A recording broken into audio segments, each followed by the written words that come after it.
On Laois in the first Leinster semi-final at O'Moore Park. And watching this one was Adrian Eames.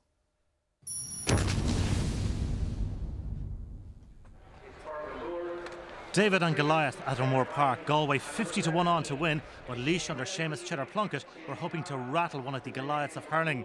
Laois in their first Leinster semi-final since 2001 were buoyant after promotion to Division 1B and championship wins over Antrim and Carlow. And they made a whirlwind start, scoring the opening 2 points before Zane Keenan recorded this effort to make it 3 points to no score with 4 minutes on the clock. With Galway in slumber mode, it soon got better for Laois, Willie Hyland adding to a dream start for the home team. 4 points to no score, a flying start by the home side. Joe Canning was given licence to roam and he pointed a free to get Galway off the mark after 9 minutes. He then struck this fine point to leave it a 2-point game, 4 points to 2 in favour of Laois.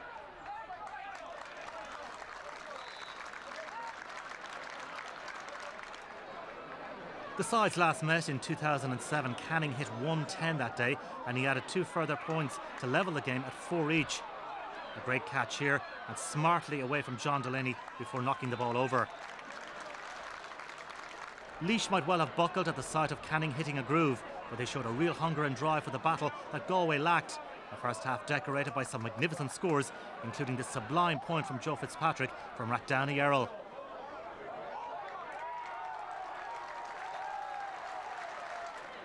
And the home side thought they'd opened up a 3-point lead through Fitzpatrick. Consultation soon followed. Referee James Owens went in to check on deliberations before the judgment came. Wide ball. Galway through Niall Burke notched the final point of a highly competitive first half to lead themselves a point adrift at the interval, 8-7 to Laois, who left the pitch to a standing ovation.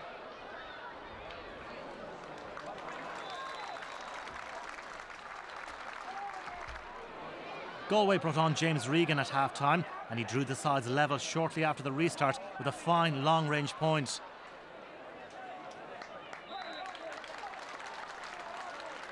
And by the 48th minute, Laois had surrendered their lead. Damien Hayes guiding Galway into a 2-point advantage, 11 points to 9.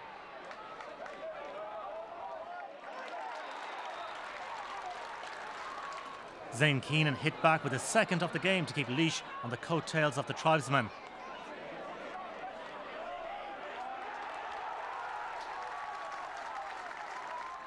With the vast majority in the crowd of over 5,000 roaring them on, Laois struck for a goal. Sub Neil Foyle collected before slipping the ball to Tommy Fitzgerald, who drilled the ball past James Skehill. Laois in front again, 110 to 12 points. But that lead was short-lived as Galway responded in devastating fashion. Joe Canning's drive was brilliantly blocked by Owen Ryan and Davy Glennon seized on the rebound to fire home. Glennon injuring himself in the process, but fortunately for Galway, he was able to soldier on. There was much to admire about Laois today. They simply refused to buckle following that goal. Matthew Whelan scored a free from halfway before Zane Keenan landed this point to leave just 1 in it. Given that it's been 8 weeks since the league semi-final, there was bound to be a certain amount of rustiness about Galway, and even though they laboured, they still came through to win. Angus Callanan with the strike, Owen Riley got a touch to it, but the Schlither agonisingly trickled over the line. That was the crucial knockout blow to Laois hopes. Joe Canning ended the day with 11 points before Damien Hayes rounded off the scoring to seal a 7-point win for Galway. And so Galway set out on their quest to win a first Liam McCarthy since 1988 with victory, but boy was it hard earned. David didn't quite slay Goliath, but Goliath was on the ropes for a while today. 14 wides there, and second a lot of the balls early on. Our performance wasn't really what would win a Leinster final for us, and but we're happy to have got that tough test today. Laois, we have to say that they played a brilliant game there today and have had a brilliant run, and it's great to see Laois coming back so strong. But we'll take a huge benefit from this game and prepare now for the next 3 weeks. I thought we got a good game plan today. We we probably needed to push on a little bit more, and probably when we did push on for the game 20 minutes from the end is when they did open us up really for the goal, and you know, it was a critical time for us. But listen, we wanted to go win the match. That's the way we set ourselves up. We set ourselves up defensively. We weren't going to be naive and start conceding some things here. I think that worked well for us for a while, but certainly when we did push players up the field to try and go win the match, we probably spilled a couple of scores the other end, and at the end that was probably the crucial difference. All right, well, it was some performance from Laois. We'll chat about them in a minute. From a Galway point of view, the fans might be worried. Michael, have they cause for concern? Well, I wouldn't think so. It's early in the year. You know, they haven't had a match for quite a while, so they'll be ring rusty. I'd say they got a bigger challenge than they expected. The one thing I suppose... Is that a good thing for them? It's good for them, yeah. You know, but the one thing I suppose they're looking for from Galway this year is to see... They were brilliant at times in last year's championship. Like, I think the Leinster final display was the display of the year, but they went out with a heavy defeat in the replayed All-Ireland final. And where do they go from there? What's their attitude like? Are there changes to be made? And it's very much the same team, I thought, as last year, you know. Yeah. And I'm wondering, have they identified any weakness from last year? What are they going to do later on there when there's bigger challenges? But they'll be happy enough to get over it. But it really was about Laois's performance today, I thought. Well, just to finish that on Galway, I mean, do you need to make changes because you lose in a replay in the final, do you think? Or should they be given another chance? Yeah, well, it all depends on which way you look at it. I think the biggest challenge for Galway is traditionally they've found it very hard to put good years back to back. I think they've got another couple of challenges. Cyril Donald was taken off today after 28 minutes. He was a big player from last year. That's probably a bit of a concern. Where do they play Joe Canning? Do they leave him at the edge of the square? I think today he started off there, but he played most of the game out the field. I think there's a concern within Galway that when they do play him in the full forward position, that opposing teams are bringing their defenders in around him, and that's causing a lot of difficulty. And also, when you're playing full forward, a lot of the time you tend to get the ball when you're moving away from the goals, whereas when you can come in from outside, you're coming at it with pace, and he can be a lot more dangerous in those situations. Well, let's turn our focus back to Laois. This has been a great championship for Laois, despite that defeat.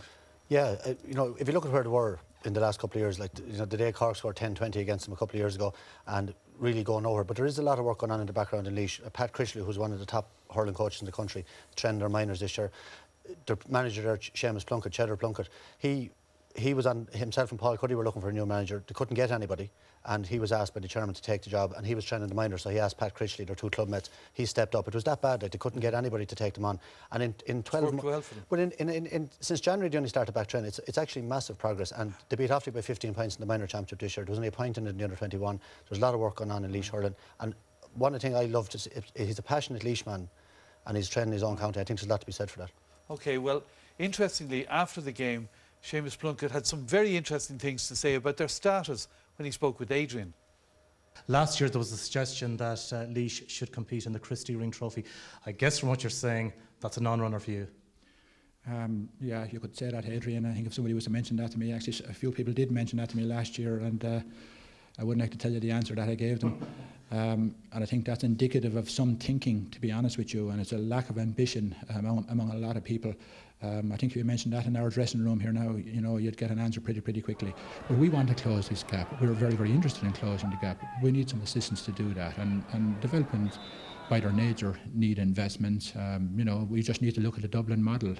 If we look at, I don't know, was it 6-7 years ago, the millions that were actually pumped into Dublin. Well, that has proven the point.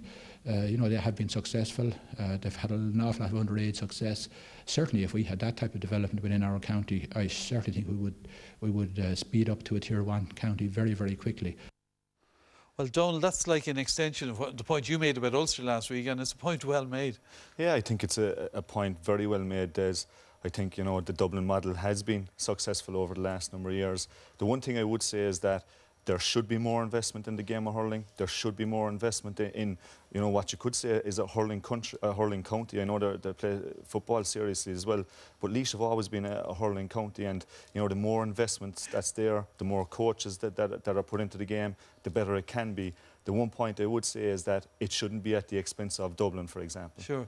Mind you, when you talk about this and the Dublin development, look at Carlow and that fantastic achievement of their under-21s. They blew that Dublin bubble apart, really, this week. Yeah, that was a huge result for Carlow, but like, money is hugely important, and resources.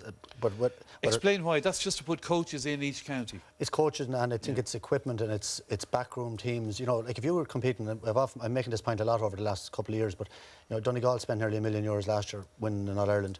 counties like Offaly and Laois, that are dual counties, maybe having a budget of about 300,000 for both senior teams. So you can't have the same, obviously, facilities and the same expertise in the backroom team. So there's an unfair playing field. And then you obviously have resources. Dublin have a million plus people. Small counties, maybe 60, 70,000. So all that, but that's always been there. So really, you know, look, what's more important for Laois is there's pride back in the jersey. And at the end of the day, you can put all the money you want, but if the players don't have the right attitude, they don't go out to win, they don't train properly, prepare properly, mentally and physically, then they're at nothing. But it was great start for Laois, and they have to now build on that momentum.